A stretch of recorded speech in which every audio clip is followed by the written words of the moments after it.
Ja, Marek, też się zastanawiam, kim bym został.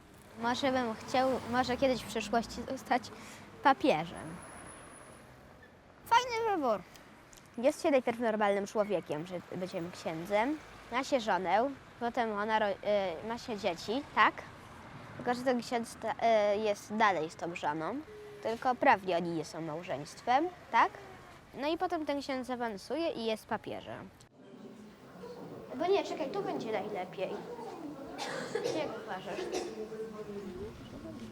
Bardzo bym chciał wybrać ten casting. Zobaczysz. Michałku, musisz do tego z dystansem podejść. Miłość Ojca i Syna i Ducha Świętego. Amen. Ojcze nasz, któryś jest w niebie, święć się imię Twoje. Przyjdź królestwo Twoje, bądź wola Twoja, jako w niebie, tak i na ziemi. Chleba naszego powszedniego daj nam dzisiaj i odpuść nam nasze winy,